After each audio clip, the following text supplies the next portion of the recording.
A PowerPoint deck is not a pitch. Do not default to PowerPoint. Danny, welcome. Thank you. Pleasure to be here. Tell us about the British Rail story. Okay, so the British Rail story is one of my favourite pitching stories of all time, and it started in the year 1979. Now, at that time, British Rail was actually a publicly owned company, and they were having a bad time. The trains were in a terrible state, and they were late, and the customer service was awful. And in their wisdom, they thought, right, what do we need? We need a PR campaign. A PR campaign to end all PR campaigns.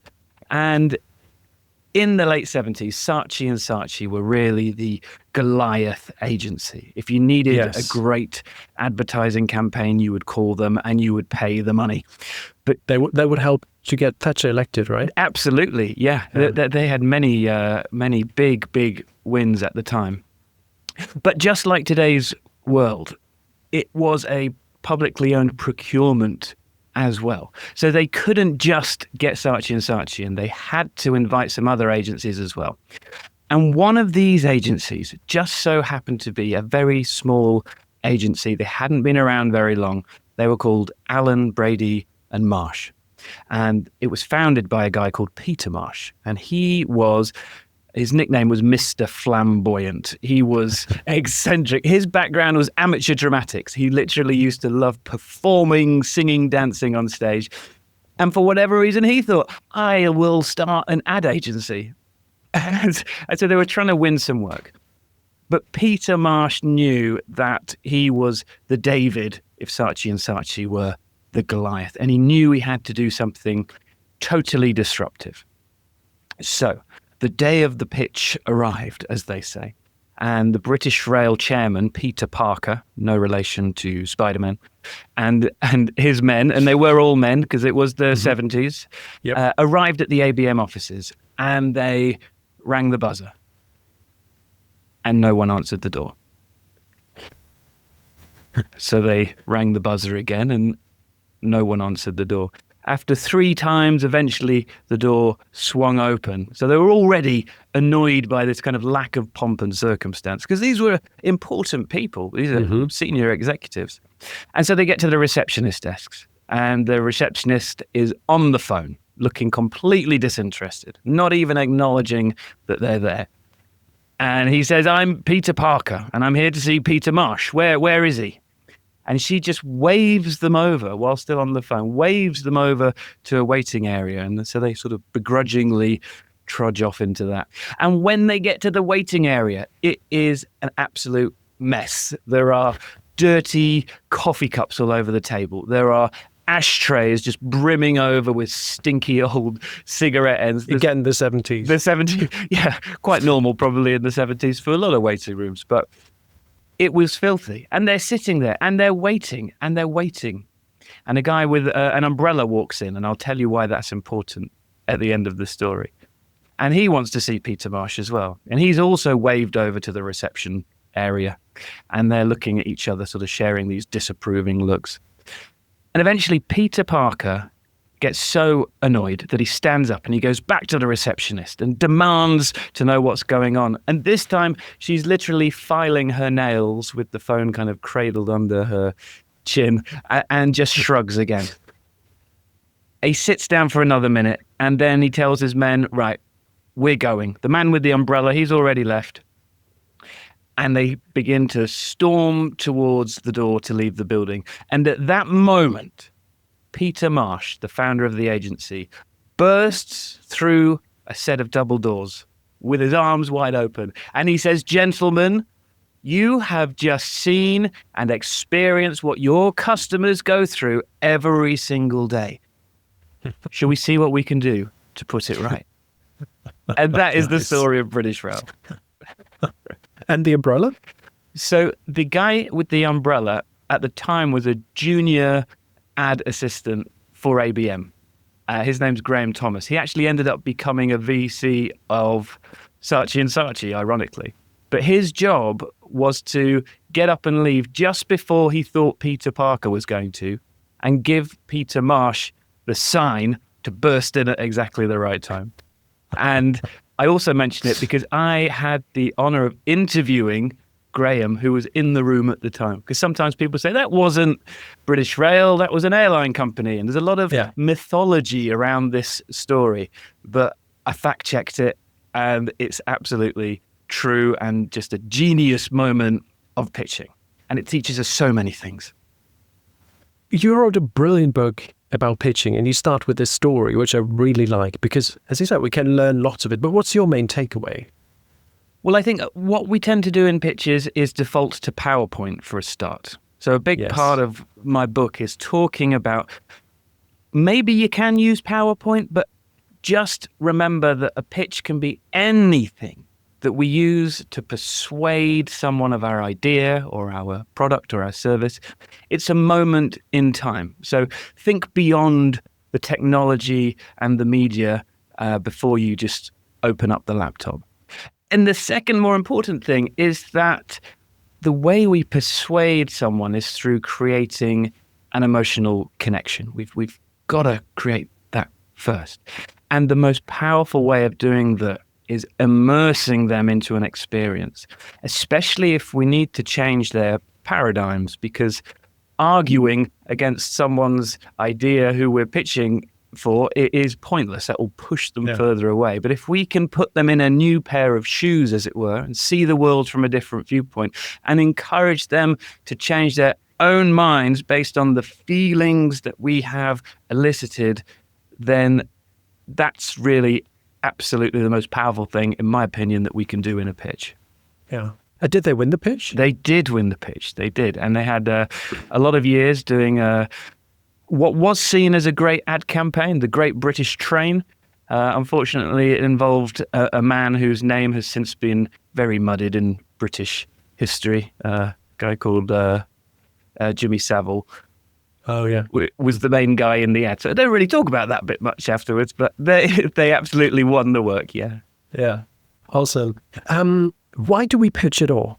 Let's start with the basics. So there's certainly good reasons why we do this, right? But often we are thrown into these situations. They're often not what we choose to do.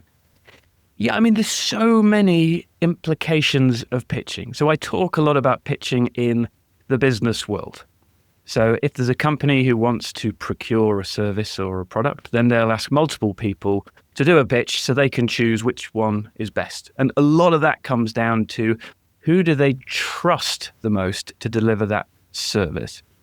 Yeah. But I also think, many people before me have said this, that we're always pitching. Whenever we're trying to persuade someone or deliver information to someone. So if you are a teacher or a lecturer, if you're going for a job interview, if you're trying to persuade your partner to go for pizza instead of Chinese takeaway, we're pitching. And there's techniques in this book that revolve around this emotional connection that we can just use in so many different aspects of our lives. That's right. Later today, I will see about 10 startup pitches by very young founders straight out of uni, and I mentor at that university. It will be fun to watch because I help them with some of them. And that's another, I think, great use cases for pitches. So you're pitching your idea, essentially, because at that stage, it's an idea. You're trying to find people who want to go with you on that journey. Capital, of course, but also just talent and customers. So if you're building a business, you're constantly pitching, because otherwise you will not have the talent, the customers, or the investors to make it all happen. Absolutely. And yet, even though we are so excited about our product or service, we still feel like, well, the way you do a pitch is create slides and talk over the slides. I think that's probably the biggest misconception, isn't it? Because we do always think about, how can we stand out with our pitch? Well, first of all, choose a different medium. You automatically stand out. Right. But what other misconceptions are there? I mean, I think it's related to that, but the misconception is that the pitch is a time to give information from us to the audience. And there's so many other misconceptions around that as well. For example, I'm a strong believer that a pitch is the best time for us to listen to the people that we're pitching to. Whereas people have an hour and they fill the hour with their talking and their sales.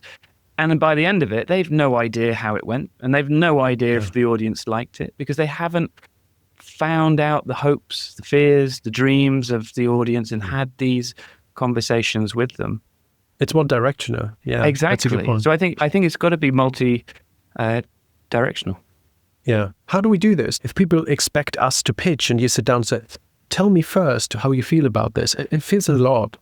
Yeah, so I think in an ideal scenario, you should never pitch to an audience who you don't already know. Right. This is a big part of pitching as well, is should you even be spending any time on an opportunity to pitch? And there's a lot of criteria for qualification that I go through before I decide whether it's worth spending time. And one of them is, do you know your audience? And if not, are you able to have an opportunity to speak to them before the pitch? Because if the answer is no, then that is a real red flag. If there's an audience who want to hear from you, who are interested, then surely they should also be willing to have that conversation with you. Yeah. During the initial stages, before you get to the pitch, you should be sitting down and asking them all of those questions. And you should be not trying to rehearse your own sales pitch. You should be asking all of the questions. But then during the pitch, we should be pausing and saying, does this resonate? Have I missed the mark completely? This is based on an assumption. Was I right or wrong? And I'd love to hear from you. Or here's a model that I've drawn, and here's a pen. Can you come and put red marks all over it so I can better understand? And this not only helps us to get to a better solution ourselves to give to the client, but it also creates this collaboration in the room. And again, those further emotional connections. Often the people who win a pitch are not necessarily the most technical, the most skilled, but they are the people that an audience wants to work with. Because often we pitch and we're pitching for a 3-year piece of work, for example.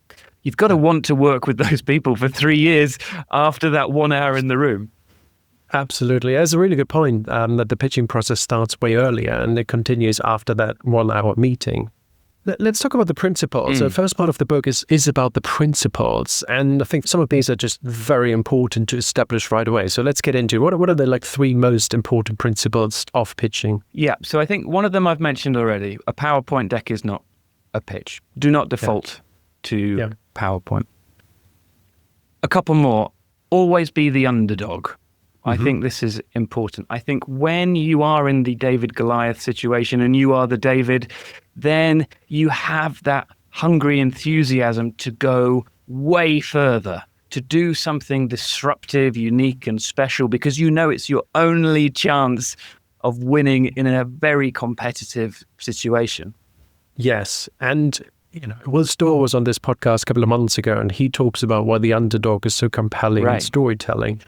And you're absolutely right. I mean, in a previous job where I was, running communications for a large British airline. I'm familiar.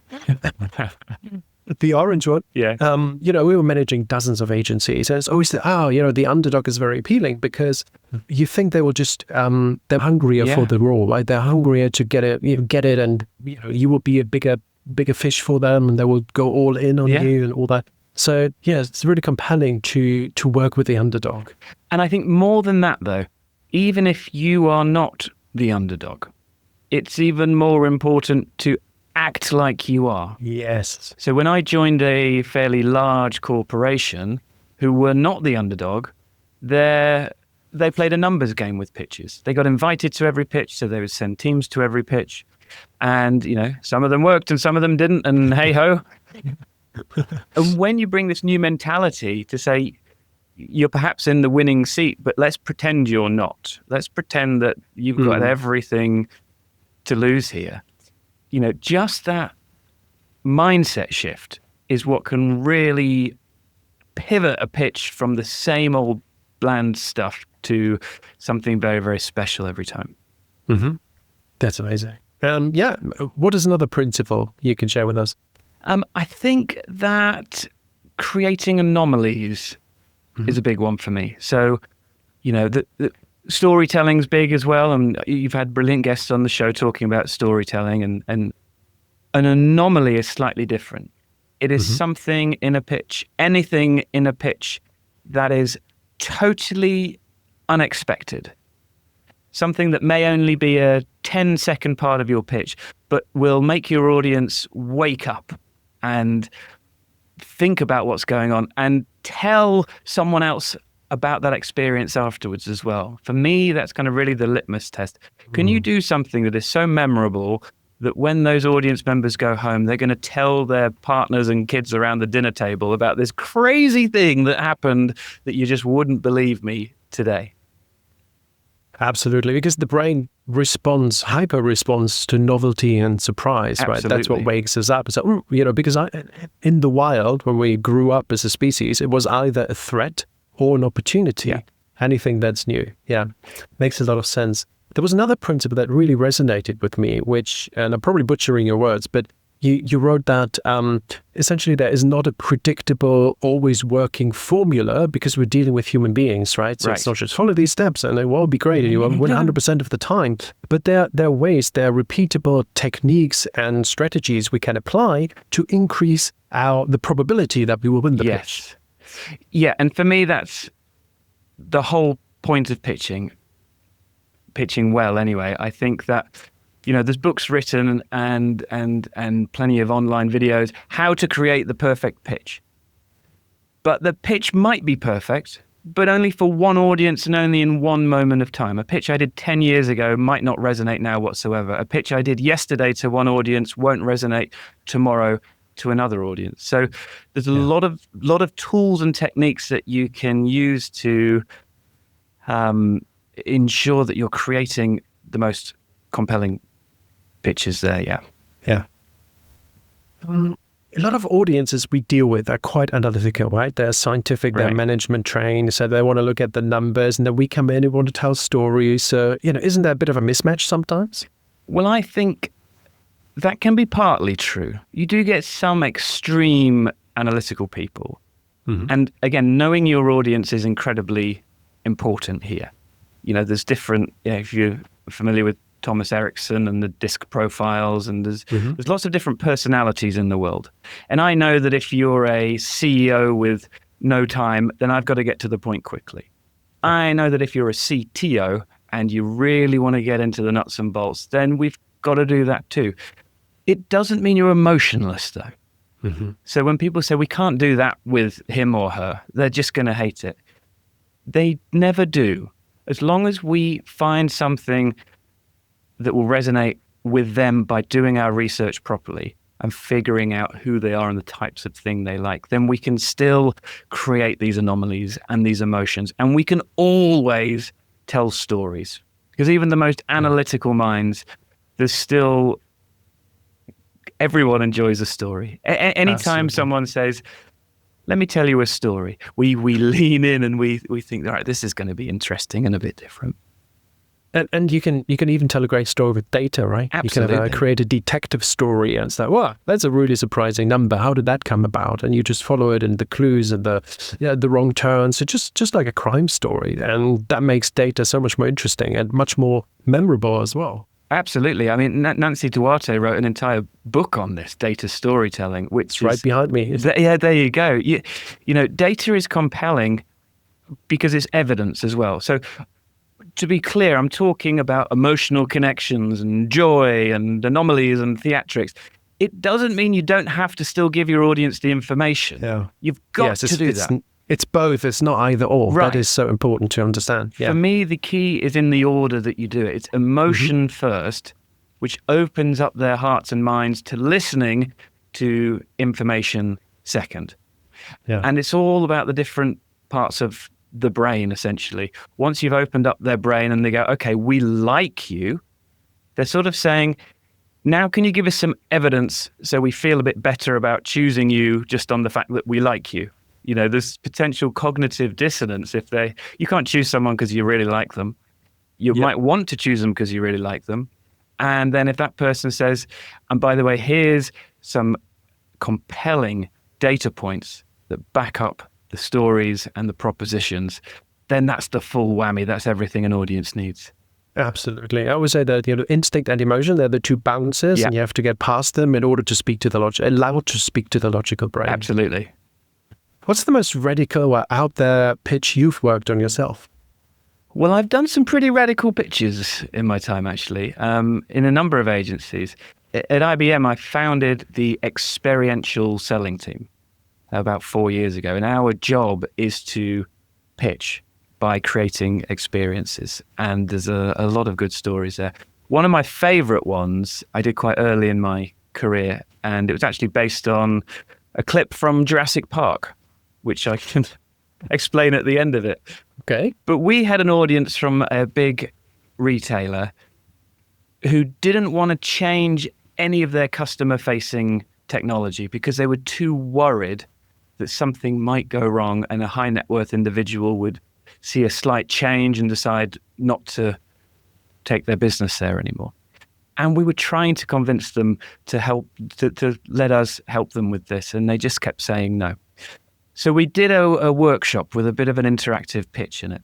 And I started off presenting with some purposefully dull slides about business technology strategy behind me. And about 20 seconds into the pitch, I got a FaceTime call on the big screen where I was presenting from. And I said, I'm terribly embarrassed about this. It's my friend. I've just got to answer it really quickly. And my friend, in commas, came onto the screen and she said, Danny, I had to call you because I've had a dream. And I said, you're calling me about a dream? I'm very busy at the minute. I'm in the middle of a presentation. She said, I know you are. That's exactly why I've called you. You see, I had a dream that I owned the biggest retail store in the country. And it was better than this other company that the audience were from. And so I bought a building, but I've no idea what I'm doing. And I need your help. And I need all of the people in the room to help me to set this up. So for one day, they all work for me and I've doubled all of their salaries. Thanks very much. Goodbye. And the phone hung up and everyone's sort of looking around them. And then a delivery guy walks into the room and he's going, delivery for Danny. And he's got a whole load of helium balloons, all with this fictional logo of this new company on. And he's got baseball caps and there are signs around the room with the audience's logo on, and we flip them over and it's this new fictional logo. And essentially for one day, they all worked for this other company with the one mission was to be better than their own company. And they got set tasks throughout the day from my friend via FaceTime who kept interrupting to work on all of those challenges that they said they could never do because they didn't have all of that baggage and boundaries behind them. They didn't have any customers yet in this new fictional world.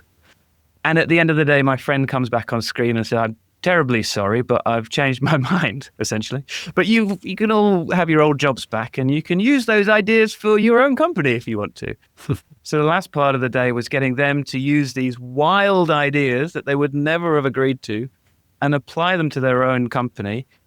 But they had created these ideas themselves and they were behind these ideas now and they wanted them to work. And we ended up generating hundreds of ideas that went into the real world based on this experience.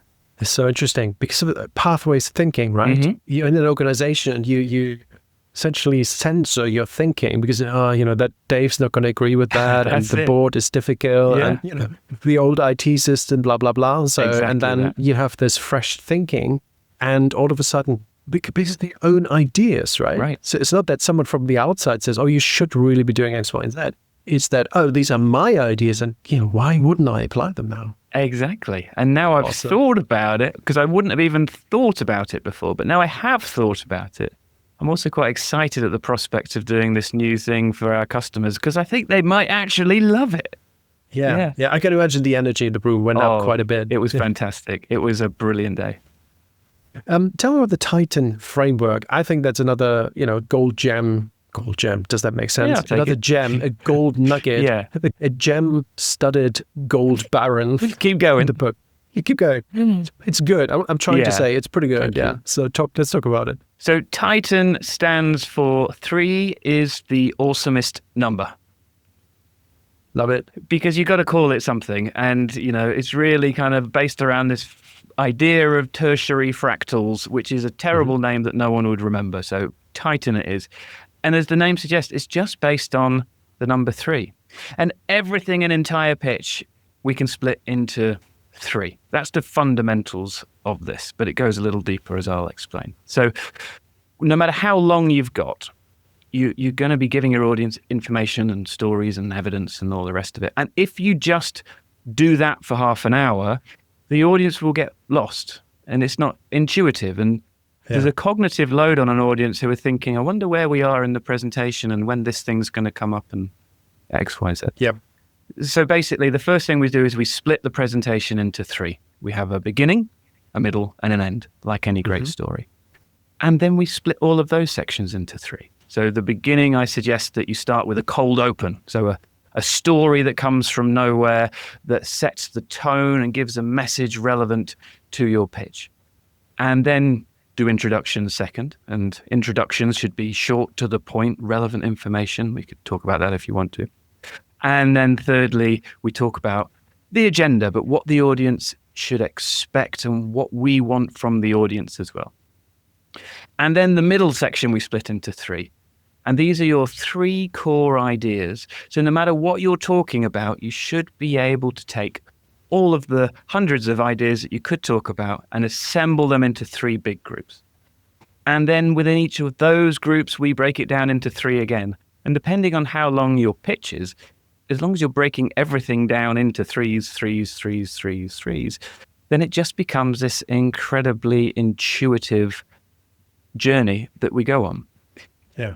And the added bonus is that we can then split up the time as well. So if we've got an hour to pitch, I usually say, well, let's only present for 30 minutes, for example, because we want to have that conversation. So we can, in the book it lists very detailed percentages and timings of how we do these sections. And, I'm a creative. My degree was in fine art, but I got quite analytical on this because it's an equation that works. So we can split everything up into times, which means that all of a sudden we're dealing with, instead of an unwieldy half an hour presentation that we're worried about, well, let me just deal with this 2.5 minute part first, because that's one small message that I need to craft. And that's easy to craft, because what I can also do is translate that time into word count. So I know that I've got, say, 300 words to write this section. And we begin to write scripts of all of the sections that we've got, and we build it up into small blocks that we know are all going to roll up into this beautiful story of 3 big parts. The last part is the close and the call to action and the recap of what you said. Yeah, I love that. I mean, I always say that structure is a win-win because it helps you as the presenter and it helps the audience to actually follow you. It helps you because you can actually remember the structure very easily because it's an intuitive framework that we kind of know anyway. And there are good reasons, logical reasons for the rule of 3 and splitting things into 3 acts, essentially. But what do you do with the script? I assume you're not reading it out. No, you're not reading them. So what we can do with the script is we write full prose, exactly what we want to say, and we make sure we include all of our key messages from the TITAN framework. And then we speak it out loud. And when we speak it out loud, it sounds wrong and we repeat ourselves. And when we do this in a team, we say, well, the segue doesn't work there and you're saying the same thing as me. And there's a lot of iterating to do with those messages. And if we're trying to handle slides at the same time, then we're paying a designer to do work that gets thrown in the trash as well. So we do our scripts, we get our timings right, we get our messages absolutely perfect, and then we can use visuals, because the point of the visuals is to elevate and accentuate the words that we are saying. And the more we rehearse it, the more we start to remember this script as well. Yeah. But of course, as you know, we're not trying to memorize the whole thing. We're practicing the flow so many times that we know these stories and we know these messages. And by the time we get to the pitch, we shouldn't need a script at all. Maybe some bullet points for ourselves, just as a safety net. But really, I find that if we rehearse, we're just ready on the day to give our compelling story. I love it. And this is what I call level 3 speaking. Level 1 being the rambler, where you're just talking, but you're not clear what the message is. Second level is the robot, where you actually read out your script, teleprompter, notes, 100 words on a PowerPoint slide. You get the picture. And the third level is the raconteur. Right. So essentially you go from rambling to raconteur, where you're totally on point and on message, but you do it in a way that's really exciting, passionate, and, full of storytelling. And that's the compelling third level of speaking. Absolutely. Tell me about Storycoaster. So the Storycoaster is my model to help people to create a compelling story. And there's lots of models out there. And of course, I stand on the shoulder of giants, the likes of Nancy Duarte and the likes of Kurt Vonnegut, and his shapes of stories. The idea is that we contrast throughout our story. So we go from what I call a pitfall, bad things that could go wrong or bad things that are in the world right now. And we contrast to possibilities, fantastic things. My model is slightly more specific than just the contrast, though. It's a 6-box model that is developed specifically to create a great business story. And this can be used in an executive summary or the narrative for a video, etc. I'll walk you through the 6 boxes quickly, shall I? Yeah, that's it. Okay, so box number 1 is the current situation. What are all of the terrible things happening at the moment, which mean that your audience must act, and they must act now. We need to create that perfect storm of challenges that they're facing. Box number 2, we contrast to a glorious vision of the future, a utopia where all of those challenges are solved, and we make them salivate at the thought of living in this new world. And then we contrast again and we say, but it's not going to be easy, young Jedi. There are many obstacles and challenges in your path to get from point A to point B. And then in box 4, we contrast again and we say, but don't worry. We have the big idea. We've got a plan or a proposition that will get you from A to B and overcome all of those challenges along the way. And then box 5, we contrast again and we say, but we can't just do this to you. We are going to be your partner. We are your mentor. If we're using Star Wars analogies, we are Obi-Wan Kenobi and you are Luke Skywalker. We're here to help, but the dependencies for success are on you as well, and you've got to open your eyes to these pitfalls. And then we finally contrast again to box number 6, which is, but don't worry, we understand all of this. We know how to do this. We have a secret source. And here are your logical, evidence-based reasons that you are the only person, company, lecturer in the world who can help this audience to achieve that glorious vision. Yeah. Which part is most important that can never be missed?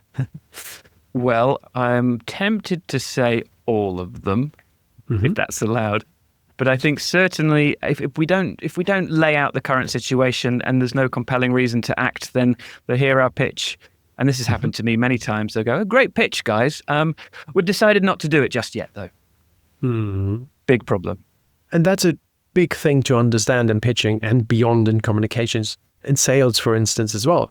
The main competitor is not necessarily the other team. Right. It may be not doing anything. Absolutely. And it happens. Status quo. A lot. Yeah. Especially if they think, well, we would like to do it, but it means using all of our budget. And there's other things we'd quite like to spend that budget on as well. So to your point, you're competing against other parts of your client's business as well, where budget is being fought for. So you've got to make them understand that there's no way that they cannot do this because of the real world ramifications of not going ahead with it. Yeah, that's right. How do you use AI in pitching? Does it help or doesn't it help? It absolutely helps. I am a huge advocate of AI. Lots of people in my field worry about it because, there's now a tool that in various guises and ways of using it, someone could create a really good pitch who doesn't know anything about pitching. And so is my job gone? Well, no, not yet, because it's nuanced. So I use it in many forms. So certainly use it in terms of helping to order information. So if we've done a big exercise, Storycoaster or TITAN, and there's Post-it notes everywhere, I can take a picture of it and get it summarized into a Word document. Nice, simple.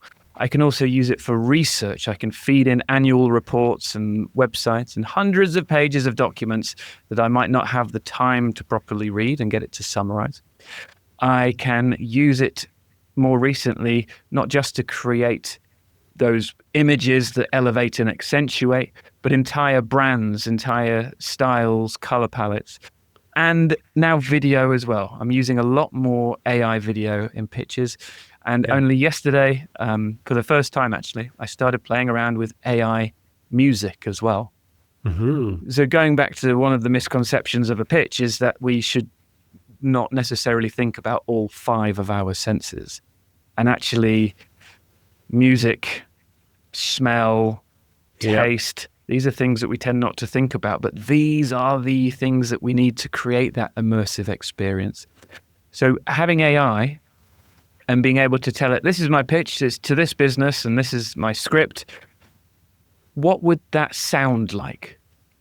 That's a really interesting question for AI, because it can then create a prompt which I can put into an AI music tool that says, create a track that sounds like a vast desert with technology in the background and these kinds of things. And there's royalty-free original soundtracks to my pitch.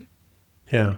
I love it. And I think the wrong way to use AI in these instances is just to, essentially ask you, hey, write me a pitch. This is the situation, because it's not going to be very good. I could, however, use your book, feed it, train a model on your book. So, okay, use TITAN, use Storycoaster.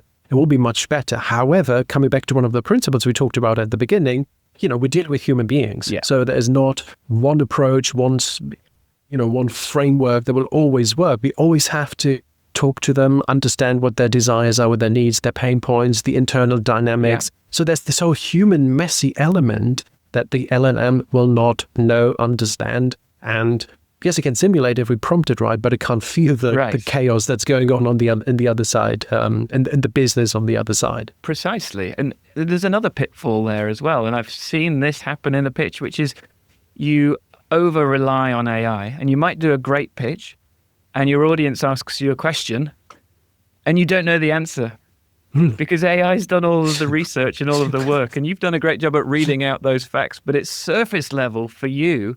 And without the AI, all of a sudden you're stranded in a horrible place where you're floundering and not knowing the information. Now, I think that's a common pitfall. That's the leakage of... A big leaky bucket, that one. Totally. To talk about something completely else, but I think it's important we address it. A lot of people are introverted or they're nervous presenting in front of a crowd. We're talking about high stakes situations here. What advice do you have for them? So I've listened to your podcast, and you have so many brilliant people talking about this stuff. So I won't cover all of the basics, breathing, preparation, power poses, Amy Cuddy, that kind of thing. I think, there's a wealth of information already that you've discussed with the guests. So the bit of advice I've got, which is perhaps slightly different, is that if you are an introverted person, you can do things to calm the nerves, but don't try and be somebody else. Don't look at an extrovert and think, I wish I could speak like them. Because some of the most powerful pitches, speeches, presentations that I've ever seen have come from obviously nervous presenters.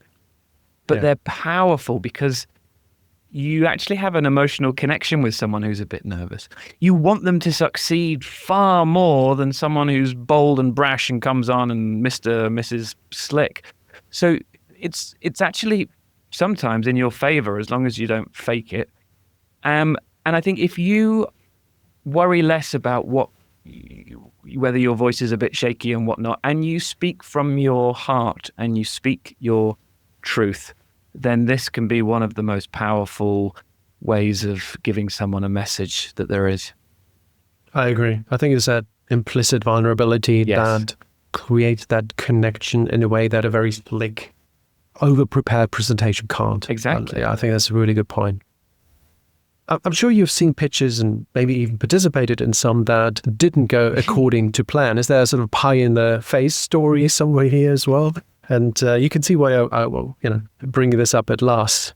Yeah. So freaking closer. Well, I'm going to be end. asking you the same question if you come on my show as well. Actually, plenty of pie in the face stories too. to share. There's so many.